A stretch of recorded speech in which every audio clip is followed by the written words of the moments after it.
If I could go back and restart my weightlifting journey, this is everything I would tell my younger self. No nonsense, just everything I've learned.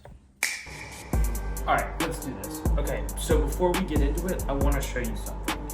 So, right here, this is me when I first started my weightlifting journey. I was really skinny, and I really didn't know what I was doing. And this is me now. So the difference made in 2 years from learning all these skills is amazing, and I want to share all of that with you. So the first thing that helped me go from skinny to built is mindset. I needed to have the right mindset in order to make progress towards my goals, because it didn't matter what weight I lifted at the time if I didn't have the belief and the mindset that, yeah, I'm gonna make progress, I'm gonna do this, I'm gonna become this, I'm gonna have this amount of muscle, I'm gonna be able to deadlift this amount of weight. If I didn't believe that I could at least make progress, then there was no point in me going to the gym. Then I would have never seen results, and I would have never been able to have been proud of myself. So that is above everything else. If I could give my younger self one piece of advice, that would be to have an exceptional mindset and just start, and you'll learn as you go. That's where consistency comes in. So consistency allows you to build upon your skills that you already have. So for example, if you are consistently doing deadlift or bench press, if you are consistently doing any one of those things, you're gonna get better and better and better. And obviously you're gonna put more time and effort into learning about those movements and learning how to do them properly and learning how to progressively overload. So yes, consistency is a huge deal of going to the gym. That's right below mindset. Another thing that I learned about the gym is that it's not a fast process at all, no matter what, at least naturally. Now, if you take steroids, that's a whole different ballgame. That's completely different. I don't know anything about steroids. I'm fully natural, and I never want to take steroids ever. But that's besides the point. It's a very, very slow process. It takes months to see full body transformation, and it could even take longer. Like for me, it took me about 3 months to put on about 20 pounds. Now that's pretty quick. I'm lucky, I have some decent genetics, but for somebody else, that might take 6 months, 8 months, maybe even 10 months to put that on. That's all part of the game, that's all part of it.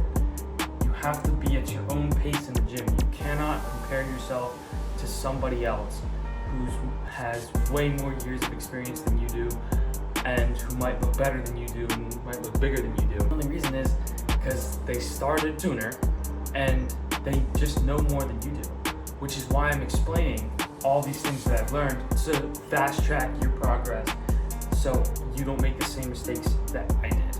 Another thing too is that fitness influencers are like, will promise you fast results, and they have secret sauce. Secret sauce doesn't exist.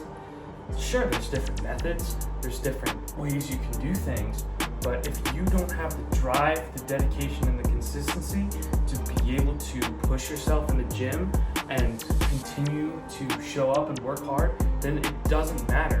Then whatever the workout routines, the exercises, the movements that they offer, they don't matter because you're not showing up.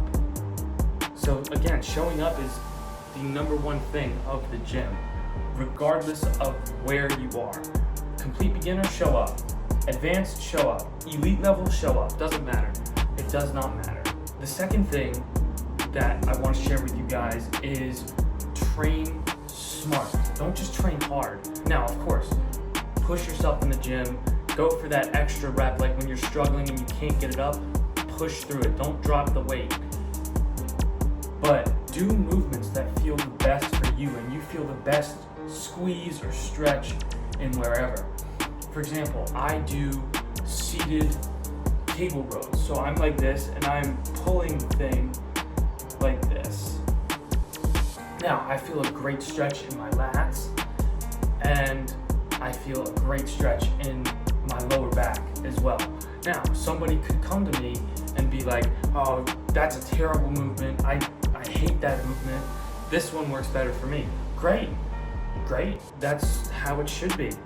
You need to find movements that work for you and you feel the best about. That way you're gonna have that mind-muscle connection when you do that movement. So I'll go back to my cable rows. So when I'm doing cable rows, I think about squeezing my lats, like squeezing the lats and squeezing them back so I can feel the greatest amount of tension on them. Do the exercises that work for you and that feel the best. And with that comes intention. Before you go into a workout, think about what you're gonna do. When I did my most recent push day, I was thinking about my chest and I was doing the cable flies. So I wanted to get the best squeeze. So I contracted my biceps and I tried my best to like squeeze my biceps together, and I got a great stretch in my chest. I thought about that and I researched that before, so I could make the most progress out of that session. I could get the most out of that session. And that's what you need to do for every workout. Think about what you're training and how you're gonna do it and how you can make the most out of that workout. That was one of the more recent things that I learned, and it's so important. And being intentional, I and you are gonna be able to make some serious gains. It might take a while, but if you stay consistent and you are continuing to be intentional, you're gonna be just fine. There are a lot of bodybuilders out there, both current and past, that do insane amounts of volume. Like, I'll take, everyone knows who Arnold Schwarzenegger is. He would train 6 days a week. He would train for hours and hours on end, doing insane amounts of volume, doing like 35 sets per workout, which is crazy.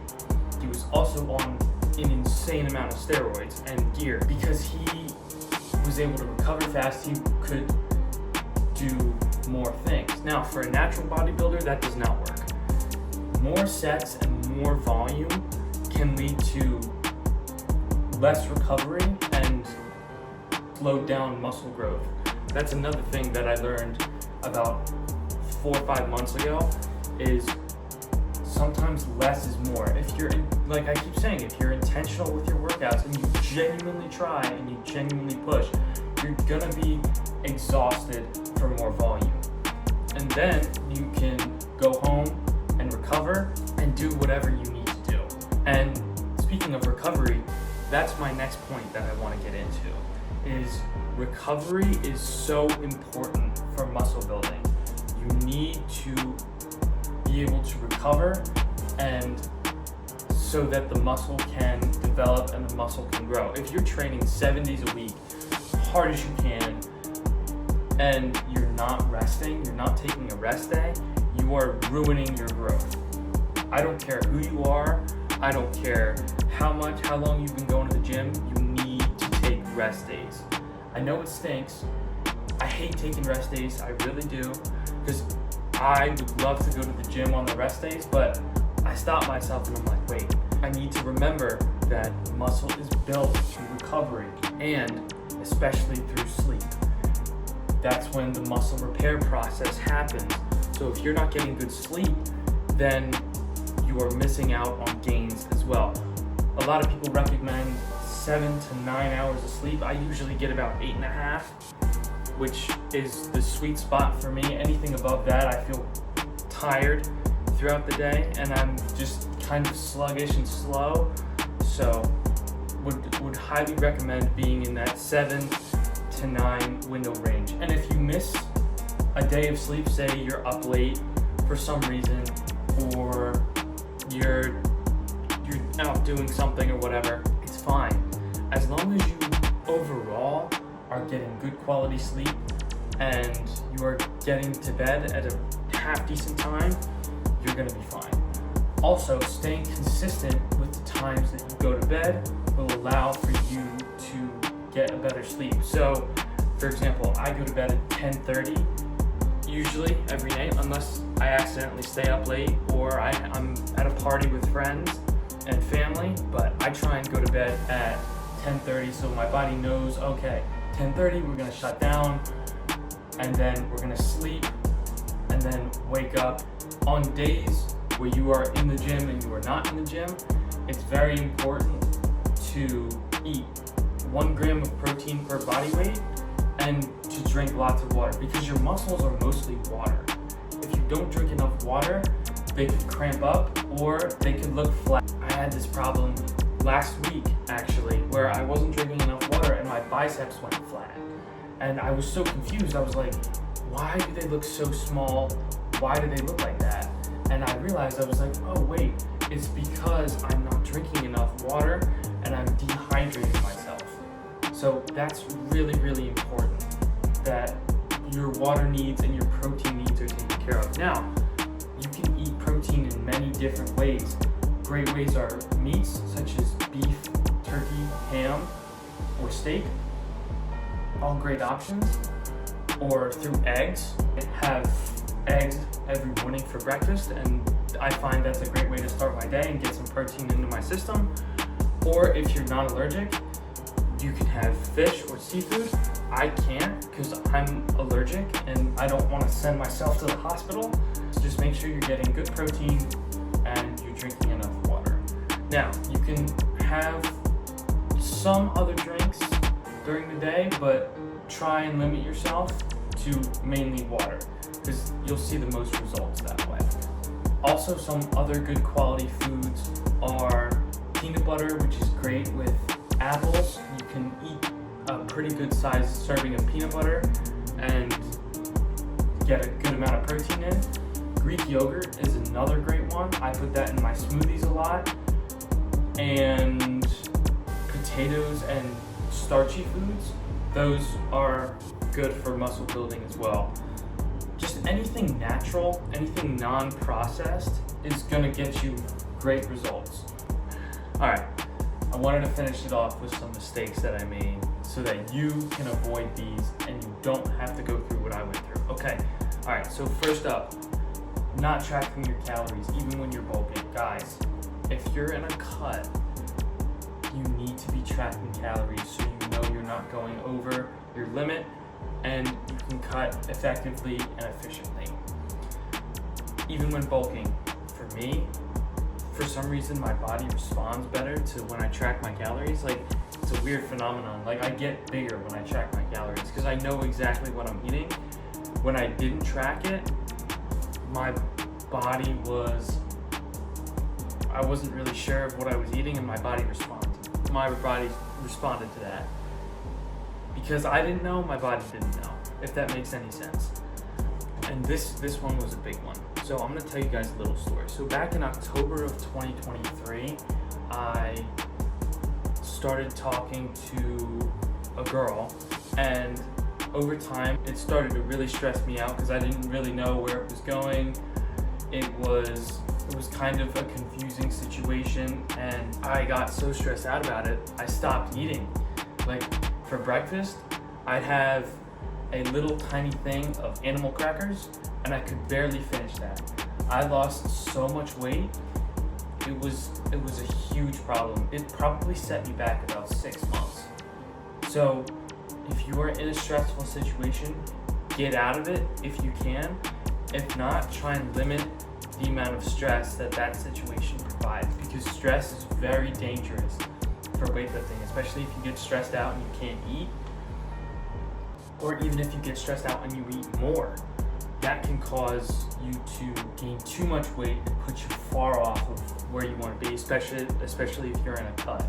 So yeah, bottom line, don't stress yourself out, guys, or limit the stress that you guys take on. The mistake that I made is weightlifting with less than ideal equipment. Listen, home gyms are great. If you have a full home gym and you have all the equipment that you need, more power to you, do whatever you want. I thought I had enough equipment, and then I realized, I was like, man, I'm not making much progress here. So I went back to the gym and continued to work out there, and I made a massive amount of progress, especially in my shoulders. My shoulders got bigger and my chest got wider as well. since going back to the gym and training with proper equipment. One of the last mistakes that I made was no mind-muscle connection and doing exercises that did not have the mind-muscle connection. Listen, they could work for somebody else, but I wasn't like feeling the muscle stretch, and I was just kind of mindlessly doing exercises because I saw it on TikTok. So do trial and error with yourself and understand what exercises work for you. Don't just do something willy-nilly because someone said it. Now, what I want you to do is I want you to apply what you learned in this video to the gym. I want you to take this, download it into your noggin, and apply it to the real world. Because now you're going to make faster progress and it's going to be much easier for your weightlifting. Peace out, guys.